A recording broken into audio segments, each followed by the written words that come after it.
प्रिय मित्रों, good morning. सबको वेरी वेरी गुड मॉर्निंग। आप सब कैसे हो? आप सब बहुत अच्छे होंगे और आपकी पढ़ाई भी बहुत अच्छी तरह से चल रही होगी। इसी के साथ अपन कर रहे थे प्रायिकता वाला चैप्टर, जिसमें काफ़ी क्वेश्चन हल किए जा चुके हैं और मैं आशा करता हूँ कि प्रीवियस क्वेश्चन भी आपने उसकी प्रैक्टिस भी की होगी। इसी के साथ प्रायिकता वाला चैप्टर के अंदर ये क्वेश्चन कह रहा है, एक थैले में 5 सफेद और 3 काले गेंद एक के बाद एक करके यादृच्छिक रूप से बिना पुनर्स्थापन किए दो गेंदें आपको निकाली जाती हैं। तो निकाली गई दो गेंदें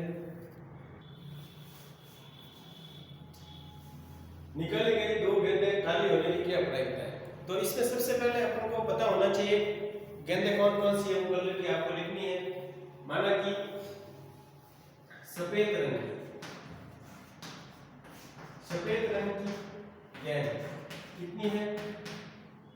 5। काले रंग की गेंद कितनी है? काले रंग की गेंद कितनी है? 3। काले रंग की गेंद कितनी है? 3। अब कुल गेंद कितनी हो जाएगी? कुल गेंद कितनी होगी? 5 + 3 कितनी हो जाएगी? 8 हो जाएगी। 5 + 3 कितनी हो जाएगी? 8 गेंद टोटल हो जाएगी। अब देखो ये क्वेश्चन क्या कह रहा है, काली होने की प्रायिकता आपको निकालनी है। दो गेंदें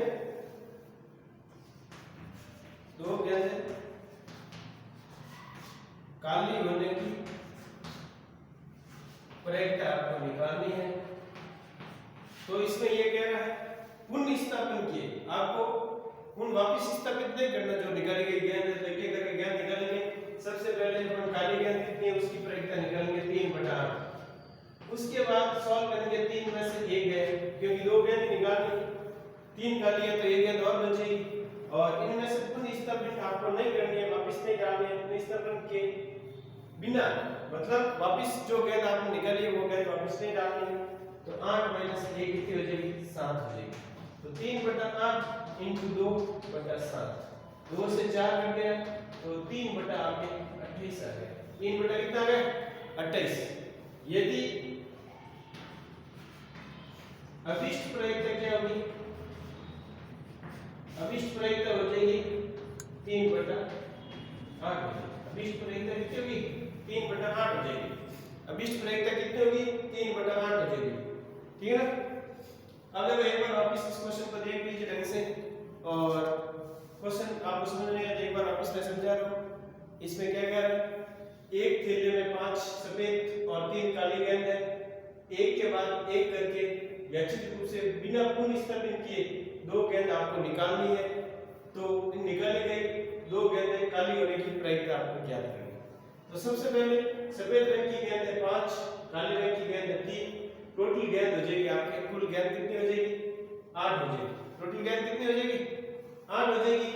तो दो गेंदें काली होने की प्रायिकता एक एक करके पुनर्स्थापित किया आपको गेंद निकालनी है। तो 3/8 हो जाएगी। दिन में सीधी निकालनी चाहते हैं काली, उनमें से दो ही गेंद चुनी है तो 3 में से, और जो गेंद एक निकाली है वो वापस नहीं डालनी, साथ एक करनी है। ठीक है? 3/8 2/7 3/28 हो जाएगी। अभिष्ट प्रायिकता क्या प्राप्त हो जाएगी आपको? 3/28 आपको अभिष्ट प्रायिकता प्राप्त हो जाएगी। अभिष्ट प्रायिकता कितनी प्राप्त होगी? 3/28 आपको प्राप्त हो जाएगी। इसी के साथ कुछ प्रायिकता वाले क्वेश्चन ऐसे हैं जो आपको प्रैक्टिस के द्वारा ही समझ आएंगे। आपको प्रैक्टिस क्वेश्चन की बार-बार क्वेश्चन की प्रैक्टिस करनी है। क्वेश्चन की प्रैक्टिस करोगे तब आपको अच्छा समझ में आएगा क्वेश्चन। और इसी के साथ क्वेश्चन आगे वाला और अपन देखते हैं क्वेश्चन क्या कह रहा है। आगे वाला क्वेश्चन देखो, आगे वाला क्वेश्चन प्रिय मित्रों, आगे वाला क्वेश्चन क्या कह रहा है? आगे वाला क्वेश्चन ये कह रहा है कि एक थैले के अंदर 5 काली गेंद है, 7 सफेद गेंदें हैं। एक गेंद यादृच्छिक रूप से आपको निकालनी है। इस गेंद के सफेद होने की क्या प्रायिकता है? यदि आपको टोटल गेंद दी है उनमें से एक गेंद निकालनी है, वो निकाली गई गेंद आपके सफेद होने की क्या प्रायिकता है? तो सबसे पहले अपन क्या करेंगे, ऐसे क्वेश्चन आपके प्रत्येक एग्जाम में पूछे जाते हैं। ये भी क्वेश्चन काफी बार आ चुका है और ऐसे क्वेश्चन आपको बार-बार प्रैक्टिस करनी है। प्रायिकता वाले क्वेश्चन 100% हर एग्जाम में आपको पूछे जाते हैं और ये आपके एक दो बार प्रैक्टिस करने पर आपको समझ में आ जाता है कौन सा क्वेश्चन कैसे करना है। तो ये क्वेश्चन की आप प्रैक्टिस कीजिए। जैसे इसमें से एक इतने में काली गेंद कितनी है? काली गेंद 5। सफेद गेंद कितनी है? सफेद गेंद 7 है। कुल गेंद कितनी हो जाएगी? कुल गेंद 5 + 7 कितनी हो जाएगी? 12। कितनी हो जाएगी? काली गेंद कितनी? 5। सफेद गेंद कितनी है? 7। कुल गेंद हो जाएगी 5 + 7 कितनी हो जाएगी? 12 हो जाएगी आपकी। कितनी हो जाएगी? 12 आपको प्राप्त हो जाएगी। अब देखो n बराबर आपके 12 आ गया। n बराबर कितना आ गया? 12। अब ये कह रहा है ये कुल गेंद है, ये कुल परिणाम है। कुल परिणाम कितने हो जाएंगे? 12 हो सकते हैं। लेकिन अपन को अनुकूल परिणाम चाहिए। अनुकूल परिणाम कितने होंगे? अनुकूल परिणाम मतलब a बराबर a क्या कह रहा है? 7 गेंद मतलब सफेद कह रहा है। सफेद गेंद होने की प्रायिकता, सफेद गेंद की प्रायिकता, सफेद गेंद की प्रायिकता a बराबर कितना हो जाएगा आपके? 7 हो जाएगा। a बराबर क्या हो जाएगा? 7। क्योंकि सफेद गेंद होने की प्रायिकता पूछ रहा है क्वेश्चन के अंदर। क्या पूछ रहा है? सफेद गेंद आने की प्रायिकता क्या होगी? तो इसमें एक फॉर्मूला हो जाएगा आपको अविष्ट प्रायिकता। अविष्ट प्रायिकता हो जाएगी आपके P of T बराबर A/N हो जाएगी। A/N आपको प्राप्त हो जाएगी। जो A है अनुकूल घटना है। A अनुकूल घटना कितनी है? 7 हो सकती है। 7 में से कोई भी एक गेंद आ सकती है, तो 1/7 और ये 12 है तो अपॉन 12 करेंगे अपन। क्या करेंगे? अपॉन 12। तो आपके आंसर क्या आ जाएगा? 7/12 आपके परिणाम। 7/12 क्या हो जाएगा? परिणाम प्राप्त हो जाएगा। और एक इसी प्रकार एक बार वापस इस क्वेश्चन को अच्छी तरह से देख लीजिए। क्या कह रहा है क्वेश्चन? एक केले के अंदर 5 काली 7 सफेद गेंद है। एक गेंद निश्चित रूप से निकाली जाती है, तो इस गेंद के सफेद होने की क्या प्रायिकता है? मतलब दो प्रकार के आपके पास गेंद है, उनमें से एक सफेद गेंद आपको प्राप्त करनी है, तो क्या प्रायिकता होगी? काली गेंद 5 है, सफेद गेंद 7 है। कुल गेंद कितनी हो जाएगी? 5 + 7 12 हो जाएगी। टोटल गेंद कितनी हो जाएगी? 12 हो जाएगी। और कुल परिणाम क्या हो सकते हैं? 12 में से आपको परिणाम टोटल निकालना है। टोटल परिणाम 12 हो सकते हैं, लेकिन अपन को सफेद गेंद का परिणाम चाहिए। सफेद गेंद होने की क्या प्रायिकता होगी? सफेद गेंद की प्रायिकता a बराबर 7, तो अविष्ट प्रायिकता हो जाएगी A/N। ये आपको सूत्र याद रखना है, ये सूत्र आपको याद रखना है। और आगे वाला देखो a बराबर 12, तो आपके एक सफेद गेंद निकालने के तरीके हो सकते हैं। सफेद गेंद कितनी है? सफेद गेंद कितनी है? 7 है। तो एक सफेद गेंद की प्रायिकता कितनी हो जाएगी? एक सफेद गेंद की प्रायिकता हो जाएगी,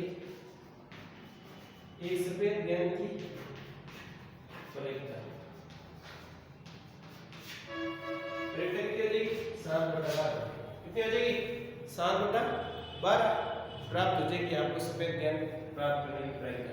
इसी प्रकार ऐसे क्वेश्चन की आपको बार बार प्रैक्टिस करनी है। क्वेश्चन ज्यादा से ज्यादा आपको हल करने हैं। आगे वाला क्वेश्चन देखो, एक आगे वाला क्वेश्चन क्या कह रहा है? प्रिय मित्रों, आगे वाला क्वेश्चन क्या कह रहा है? देखो आगे वाला क्वेश्चन को ध्यान से देखना है। 12 टिकटों पर एक एक संख्या में से 1 से 12 तक लिखी हुई है। यदि इनमें से कोई एक टिकट यादृच्छिक रूप से उठा लिया जाए है, तो उस पर लिखी हुई संख्या के 3 के गुणज होने की क्या प्रायिकता है? 3 के गुणज होने की क्या प्रायिकता है? 12 में से 12 टिकटों में से एक एक करके 12 टिकटों में से अपन को क्या करना है?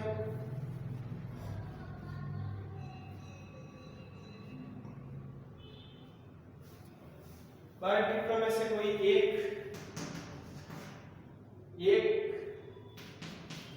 टिकट निकालने के तरीके कितने हो सकते हैं? बराबर 12 हो सकते हैं। कितने तरीकों से अपन निकाल सकते हैं? 12 तरीकों से अपन एक टिकट अपन निकाल सकते हैं। उनमें से एक क्या कह रहा है? 3 के गुणज होने की क्या प्रायिकता है?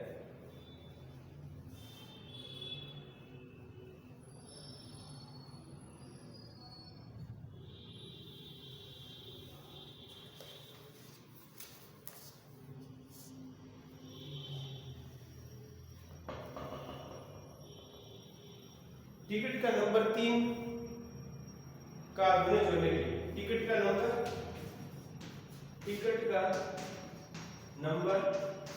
3 के गुणज क्या होंगे? 3 होगा, 6 होगा, 9 होगा और 12। कितने टोटल परिणाम हो सकते हैं? 4 परिणाम हो सकते हैं। टोटल परिणाम कितने हो सकते हैं? 4 परिणाम आपके सामने घटित हो सकते हैं। 4 टिकट प्राप्त करने हैं तो अतः 3 का गुणज निकालने के अनुकूल तरीके क्या होंगे? अतः 3 के गुणक निकालने की प्रक्रिया क्या होगी? 4 होगी। 4 तरीके से अपन निकाल सकते हैं। तो अतः अभिष्ट प्रक्रिया क्या हो जाएगी? अभिष्ट प्रक्रिया एक टिकट निकालने की क्या प्रक्रिया हो सकती है? अभिष्ट तरीका क्या हो सकता है? 4/12 हो सकता है। क्या हो सकता है? 4/12 हो सकता है, क्योंकि टोटल टिकट अपने 1 से 12 तक लिखे हुए और इसके 4 कंडीशन है। चारों में से कोई भी एक कंडीशन आ सकती है। तो इसको सॉल्व करेंगे तो अपन क्या आएगा? 1/3 प्रक्रिया आएगी। क्या आएगी?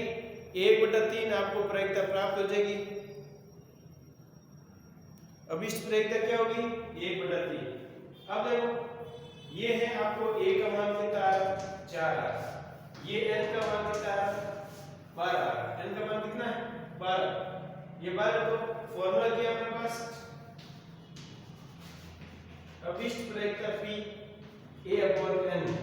a 4 है अपॉन 12 है तो 1/3 इसकी प्रक्रिया होगी। अभिष्ट प्रक्रिया कितनी होगी? अभिष्ट प्रक्रिया आपके 1/3 होगी। क्या होगी?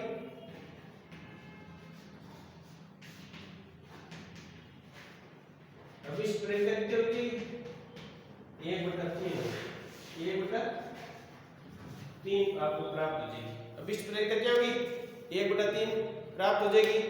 और एक बार इस क्वेश्चन को वापस देख लीजिए। क्या कह रहा है क्वेश्चन? ये कह रहा है कि पर टिकटों पर एक संख्या 1 से 12 तक संख्या लिखी हुई है और यदि उनमें से कोई एक टिकट यादृच्छिक रूप से उठा लिया जाए तो लिखी हुई संख्या के 3 के गुणज होने की क्या प्रक्रिया? यदि अपन टिकट उठा ले उनमें से वो संख्या 3 भी प्राप्त हो जाती है, 6 भी हो जाती है, 9 भी हो जाती है और 12 भी अपन को प्राप्त हो जाती है। ये 4 कंडीशन में टिकट प्राप्त हो सकता है। तो a बराबर 4 अनुकूल परिणाम हो सकते हैं। तो कुल परिणाम आपके पास 12 है तो 1/n 4/12 तो 1/3 इसकी अभिष्ट प्रक्रिया होगी। 1/3 इसकी क्या होगी? अभिष्ट प्रक्रिया। थैंक यू मित्रों। Okay, all the best. ऐसे क्वेश्चन में आपको क्वेश्चन की बार-बार प्रैक्टिस करनी है। क्वेश्चन ज़्यादा से ज़्यादा करोगे तो आपको क्वेश्चन कुछ चीज़ें आपको याद हो जाएगी, जैसे फॉर्मूला याद हो जाएगा, कुछ कंडीशनल आपको क्वेश्चन की याद हो जाएगी। कौन सा किस कंडीशन में क्वेश्चन पूछा जाए तो उसका आंसर कैसे लिखा जाए वो आपको याद हो जाता है। और पूछ के तो आपका आंसर भी याद है। यदि अपन प्रैक्टिस करते बार-बार प्रैक्टिस करते तो पूछ के आपका आंसर याद हो जाता है। कुछ क्वेश्चन आपको डिटो मिल जाते हैं तो उसके आंसर अपन को याद आ जाता है।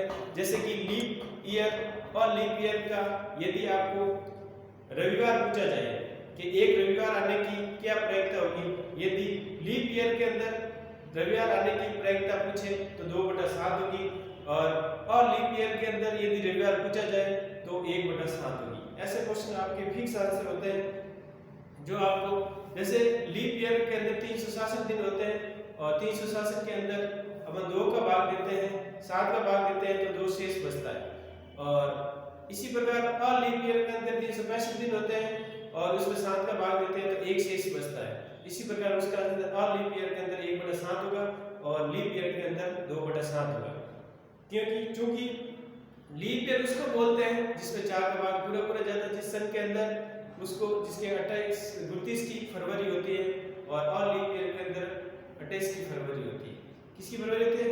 28 की फरवरी होती है। इसी प्रकार उसका आंसर 1/7 होगा और 29 की फरवरी के अंदर उसका आंसर 2/7 हो जाएगा। थैंक यू मित्रों। Okay, all the best. आगे और अपन क्वेश्चन हल करेंगे जिससे अपन को कुछ चीजें अपन को हेल्प मिलेगी और कुछ फॉर्मूले भी अपन को याद करने को मिलेंगे। और एग्जाम की दृष्टि से जो एग्जाम में जिस एग्जाम में मैथ्स आती है, गणित आती है, उसमें आपको बेसिक अच्छा करना बहुत जरूरी होता है। बेसिक के अंदर आपको पार्ट, टेबल वगैरह, स्क्वायर, क्यूब, एडलेस, ये मल्टीप्लाई, डिवाइड बहुत अच्छा आना चाहिए, स्पीड के साथ आना चाहिए, तब आपके क्वेश्चन अच्छी तरह से हल हो सकते हैं। इसी प्रकार मैं आगे आपको क्वेश्चन के बारे में जानकारी प्राप्त करने के लिए जो क्वेश्चन आप कर रहे हैं उसके बार बार प्रैक्टिस करते रहें। थैंक यू मित्रों, ऑल द बेस्ट।